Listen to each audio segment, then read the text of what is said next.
हाय दोस्तों, मैं आपके सामने लेके आया हूँ एक छोटा सा 5 मिनट का एक इन्फॉर्मेटिव वीडियो और नेटवर्क सेक्शन वो भी 5G का। आज हम बात करेंगे कि हमारे जो 5G बोर्ड होते हैं उसके में कितने एंटीनाज होते हैं, उस एंटीना का बेसिकली कहाँ कहाँ एक्चुअल में लाइन है।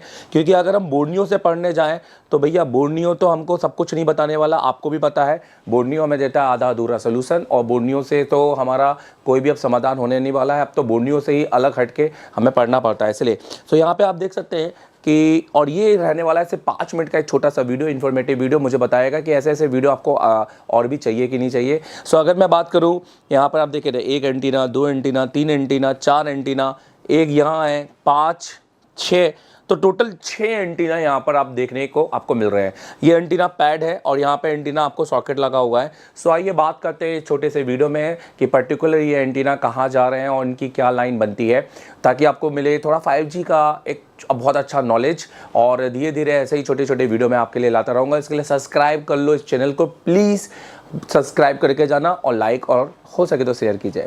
देखिए, सबसे पहले अगर हम बात करें दोस्तों, यहाँ पर ये हमारा एक 5G मॉडल का एक हमारा मीडियाटेक बेस हमारा एक बोर्ड है, जिसकी अगर हम बात करें, सबसे पहले हम देखें कि आपको समझना है कि आपके पास में कितने PFO लगे हैं। अभी तो आपको देखो तो जितने भी जो टीचर्स हैं सभी सिर्फ 2 ही PFO की बात करते हैं, एक लंबा और एक आपको रेक्टेंगल PFO जिसके हम बात करते हैं, छोटा सा जो हमारा होता है 2G। पर यहाँ पर हम बात करें, देखो एक PFO, 2 PFO, तो 2 PFO तो यहाँ लगे हुए हैं।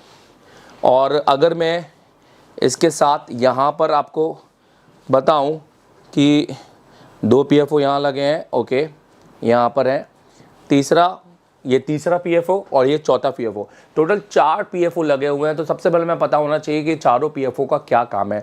सो मैं आपको बता देना चाहता हूँ कि ये वाला जो PFO है आपका, ये PFO आपका 2G, 3G, 4G और 5G का लो बैंड PFO है, राइट। सो इसको आप नोट कर लीजिएगा। तो फिलहाल हम इन 2 PFO की बात करेंगे, उसके बाद में हम अगले 2 PFO की बात करेंगे और थोड़ा सा ऐसे आइडेंटिफिकेशन के बाद मैं आपको एंटीनास के बारे में बताना चाहता हूँ कि ये जो PFO है आपका, ये 2G, 3G, 4G और 5G का लो बैंड PFO है। मतलब जो आपका कहते हैं ना 2G का PFO कौन सा है, जिसमें एंटीना सबसे पहले जाती है 22 नंबर की पिन पे, तो ये आपका वही पे है। हालांकि इसमें 22 नंबर की पिन पे नहीं जाती है, इसमें 2 नंबर की पिन पे जाती है। इसके बाद अगर हम PFO की बात करें तो ये हमारा दूसरा PFO है। ये हमारा जो PFO है ये हमारा मिड बैंड और हमारा 5G, जिसको हम बोलते थे ना 4G और 5G का आपका PFO है, पावर एम्पलीफायर होने वाला है। तो ये PFO जैसे कि सबसे ज़्यादा आप बड़े मॉडल्स में इसी PFO को देखेंगे, ये आपका 4G और 5G का पावर एम्पलीफायर का PFO है। इसके अलावा जो 2 PFO है आपके, मैं आपको यहाँ पे दिखाना चाहूँगा, नोटिस करो। एक PFO आपको ये लगा हुआ है, ये बिल्कुल वैसा ही है जैसे हमारे 4G के अभी भी सेटों में आता है। ये हमारा 3G और 4G का हमारा पावर एम्पलीफायर, जिसको हम RF PFO, जिसको हम बेसिकली हमारे नेटवर्क का RFIC भी कहते हैं। RF मतलब टेक्निकल भाषा में इस IC को रेडियो RFIC कहा जाता है, क्योंकि हमारा मेन IC हमारा जो है अधिकतर इसी लोग अधिकतर इसी IC को RFIC कहते हैं, बट हम इस IC को ट्रांस रिसीवर कहते हैं। ये हमारी IC ट्रांस रिसीवर है। बेसिकली बहुत से लोग इसको WTR कहते हैं, बट ये WTR नहीं है, ट्रांस रिसीवर है। WTR तो एक IC है जो कि वायरलेस ट्रांस रिसीवर के नाम से कॉलकम के MSM बोर्ड में आती है, CPU के साथ में आती है। इसके साथ एक और PFO जो आप ये यहाँ पे देख रहे हैं, ये सब पे PA लिखा हुआ है। बेसिकली देखो, इन्होंने भी यहाँ पे RF का नाम दिया हुआ है क्योंकि ये इसको RF कह रहे हैं, बट ये ट्रांस रिसीवर है। हाँ, RF कहते हैं इसको, बट बेसिकली टेक्निकली जाए तो ये ट्रांस रिसीवर है। ये वाला जो PFO है ये डेडिकेट 5G आपका PFO है। सो बेसिकली आप देख सकते हैं कि आपके पास में टोटल 4 PFO है। तो सबसे पहले हम बात करते हैं इन चारों PFO के लिए आपको पावर सप्लाई कौन देने वाला है। तो देखो, यहाँ पर इन चारों PFO के लिए आपको जो पावर सप्लाई देने वाला है, क्योंकि आपको तो पता है कि PFO को पावर सप्लाई एक VPA की सप्लाई APD मॉड्यूलेटर देती है, जो कि मीडियाटेक के अंदर यहाँ पर 2 छोटी छोटी पावर IC लगाई हैं, जिसमें से एक आपकी ये VPA 0 और ये आपकी VPA 1 सप्लाई बनाती है, जिसके साथ आप 2 कॉइल देखेंगे। एक कॉइल आपका BBAT की स्विचिंग कर रहा है और एक कॉइल आपका आउटपुट जो कि LDO के साथ में कनेक्टेड है।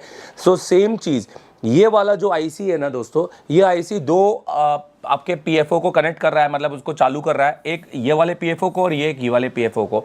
इनकेस अगर आपका ये PFO ख़राब हो जाए तो आपको 4G आना बंद हो जाएगा, ऑब्वियस है, क्योंकि ये 4G और 3G की सप्लाई है। तो ओनली नो 4G, बाकी सारे कनेक्शन आपको देखने को मिलेंगे। तो आपने ना डायरेक्ट इस आईसी पर काम करना है। बाकी ये आईसी अगर ख़राब हो जाए तो आपका रेडियो ही ऑफ हो जाएगा बेसिकली, क्योंकि इसके अंदर मिपी की सप्लाई है। सो उसके बाद में ये पीएफओ इस आईसी को भी काम देने को, ये पीएफओ इस आईसी को भी आपका वोल्टेज दे रही है, जो कि एक डेडिकेट 5G आईसी है। और ये वाला जो पीएफओ है ना दोस्तों, ये वाला पीएफओ, ये वाला जो पावर आईसी है ना, ये वाला जो पावर आईसी है, ये आपको दे रहा है, मैं आपको दिखाना चाहूँगा इन दो पीएफओ को पावर। सो बेसिकली जो पावर है वो एक्चुअली एक आपकी QET आईसी है, जिसको हम बेसिकली कहते हैं APT मॉड्यूलेटर, जो कि हमारे मीडियाटेक का है, जो कि पावर सेक्शन निकालता है, इसलिए उन्होंने छोटी छोटी पावर बना दी है। अब उन्होंने अपने मेन पावर में रखकर एक अलग से छोटी छोटी पावर आपको बना दी है। तो फिलहाल आई होप कि आपको ये चीज़ अच्छे से पता चल जाए। तो जल्दी जल्दी मैं आपको एंटीना के बारे में बता देता हूँ। देखो, सबसे पहला जो एंटीना है वो आपका एंटीना 1 से शुरू करता हूँ। सो एंटीना 1 आपको ये देखने को मिलेगा। अच्छा, ये एंटीना, ये वाला एंटीना आपका मेन एंटीना है। तो ये वाला एंटीना आपके सबसे पहले इस RF स्विच के अंदर जाएगा। ये RF स्विच के दो सप्लाई निकलेगी, एक प्राइमरी और एक DRX इस फिल्टर से होते हुए यहाँ पे ये DRX आईसी के अंदर चली आएगी। और प्राइमरी बेसिकली आपकी जो प्राइमरी होगी वो आपको मैं बता देना चाहता हूँ वो आपकी कहाँ जाने वाली है। सो प्राइमरी बेसिकली आपकी जो जाने वाली है वो इस फिल्टर से होते हुए आपकी इस आईसी के अंदर, जो कि आपका लो बैंड आईसी है, लो बैंड PA आपका, और ये आपका 2G से लेकर 5G तक लो बैंड PA इसके अंदर आपको मिलने वाली है। ऑलराइट, अब अगर हम बात करें हमारा एंटीना नंबर 2, सो एंटीना नंबर 2 हमारा कौन सा होने वाला है। सो मैं आपको बता दूं, एंटीना नंबर 2, देखो यहाँ पे 3 एंटीना आपको दिख रहे हैं, जिसमें से पहला एंटीना, हालांकि एंटीना ये आपका एंटीना नंबर 2 होने वाला है। ये वाला एंटीना आपके साथ इस एक RF स्विच के साथ लगा हो, यहाँ पे भी एक RF स्विच लगाई गई है, पर इस आईसी को पूरा ब्लैंक रखा गया है, मतलब इसके साथ कॉइल तो लगाए गए हैं बट उसको ग्राउंड किया गया है। हाँ, पर इसको मिपी की सप्लाई दी गई है। अगर आपको इस आईसी के अंदर भी पानी गया तो आपका रेडियो ऑफ हो जाएगा। अगर हम बात करें इसके साथ, ये वाला जो पैड है इसको ये कैपेसिटर के साथ ग्राउंड किया गया है, और ये वाला पैड के साथ एक एंटीना सॉकेट आप यहाँ पर देख रहे हैं, उसके साथ यहाँ पर भी एक फ़िल्टर लगा हुआ है। तो ये फ़िल्टर से बेसिकली दो सप्लाई निकल रही है। एक आपकी यहाँ आप देख सकते हैं कि आपका यहाँ पर एक आईसी लगी है। देखो, ये जो सारी की सारी आईसियाँ हैं ये आपकी RF स्विचिंग आईसी है, और जिसको बेसिकली हम DRX सेक्शन बोलते हैं, ये हमारी DRX पार्ट में आते हैं। और ये हमारा बेसिकली 5G का N77 और N78 TRX का मेन आईसी, जिसको हम कह सकते हैं पावर एम्पलीफायर आईसी है। तो ये एंटीना बेसिकली इस आईसी के थ्रू इस आईसी से जुड़ा हुआ है। और इस आईसी का जो दूसरा पार्ट है, क्योंकि बेसिकली हर एक फिल्टर में एक हाई बैंड होता है, एक लो बैंड होता है। सो आप ये कह सकते हैं ये इसका हाई बैंड है और इसका जो लो बैंड है, तो एक्चुअल में इसका लो बैंड नहीं है, इसमें यहाँ पे मिड बैंड है और हाई बैंड है। तो इसका जो मिड बैंड है वो आपको यहाँ पर इस आईसी में देखने को मिलेगा, जो कि इस आईसी के होते हुए आपके मिड बैंड के आईसी के अंदर जाएगा, और जो कि आपका 4G और 5G मेन डेडिकेट आईसी है। अब अगर मैं बात करूं यहाँ पर एंटीना 2 के बाद एंटीना 3 की, तो आप नोटिस कीजिएगा एंटीना 3 की अगर मैं बात करूं यहाँ पर, तो ये आपका एंटीना 3 होने वाला है, जो कि आपको इस आईसी के अंदर आने वाला है, जो कि RF आईसी का, जो कि आपकी DRS का एक स्विचर है। और इस आईसी से आपके ये एंटीना इस जो छोटे छोटे RF लगे हुए हैं उनके साथ कनेक्ट करके आपकी DRX के मेन लाइन पे जाता है। बट मैं आपको बता दूं, यहाँ पर जुड़ी हुई ये सारी आईसीओ में मिपी की सप्लाई है। ये आईसीओ में अगर कोई भी आपके वोल्टेज का कनेक्शन टूटता है और या तो इस आईसी में पानी जाता है, तो आपको इसमें रेडियो ऑफ का प्रॉब्लम देखने को मिलेगा। एंटीना 4 की बात करेंगे तो दोस्तों ये आपका एंटीना 4 है। तो यहाँ पर ऊपर आप देख सकते हैं एक एंटीना 4 आपका ये लगा हुआ है, जो कि आपका बेसिकली कनेक्टेड यहाँ पर इस RF स्विच के साथ, जो कि एंटीना 1 के साथ कनेक्टेड है। एक आपका यहाँ लगा है, जो कि यहाँ पर एक आपको RF स्विच देखने को मिलेगा। उसके साथ में आपको एंटीना 5 की जो सप्लाई है वो आपको यहाँ पे देखने को मिलेगी, जस्ट लाइक एंटीना 2, जिसमें से ये आपका एक RF स्विच के साथ कनेक्टेड है, जो भी कहीं नहीं जा रहा है। बट अगर इसकी बात करें तो इसमें भी आपको मिपी की सप्लाई देखने को मिलेगी। इस आईसी की वजह से भी आपको रेडियो ऑफ का प्रॉब्लम होने को आपको देखेंगे। और ये वाली लाइन आपकी इस फिल्टर से होते हुए बेसिकली यहाँ से, मैं आपको आप बता दूं, इस फिल्टर से होते हुए, और देखो यहाँ से भी आपको मिल जाएगी। तो ये वाला जो सप्लाई है ये आपकी इस फिल्टर से होते हुए इस आईसी में जाएगी, और ये फिल्टर से होते हुए आपकी DRX आईसी के अंदर पहुंचेगी। और ये वाली जो सप्लाई है कैपेसिटर के थ्रू आपकी ग्राउंड होने वाली है। अब रही बात आपकी एंटीना 6 की, तो एंटीना 6 आपको ये देखने को मिल रहा है यहाँ पर। सो एंटीना 6 अगर मैं आपको बात करूँ तो एंटीना 6 यहाँ पर आपको देखने को मिलेगा, तो एंटीना 6 आपको ये जो लगा हुआ है, ये एंटीना 6 आपको इस आईसी के अंदर जा रहा है और ये जो कि आपकी DRX की RF स्विच होने वाला है। सो इस तरीके से आपके फ़ोनों के अंदर इतने एंटीना हैं। ये एंटीना को समझना ज़्यादा ज़रूरी होता है, उसके बाद हमें IC को समझना होता है। अगर हम तब तक घर के अंदर के मेन दरवाजे नहीं समझे तो हम अपने घर के अंदर के कैसे मेन कमरे के अंदर पहुँचेंगे, ये आपको देखना है। तो कैसा लगा वीडियो कमेंट करके जरूर बताइएगा। Thank you very much.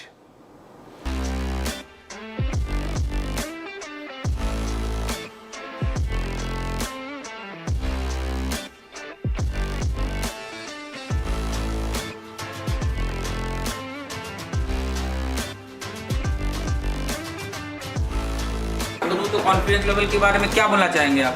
बहुत इतना कॉन्फिडेंस यहाँ से शायरा नहीं है।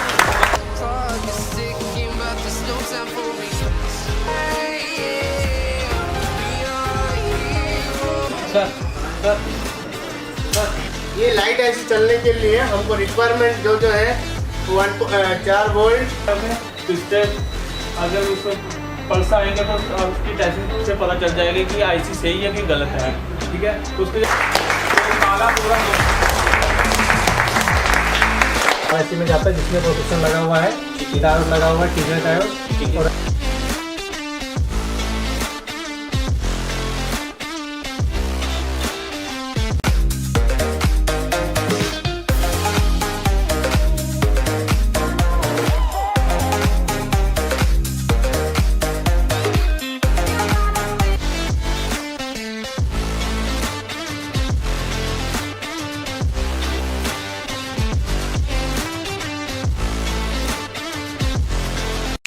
थर्मिस्टर अभी तक कोई यूट्यूब में नहीं बताया होगा।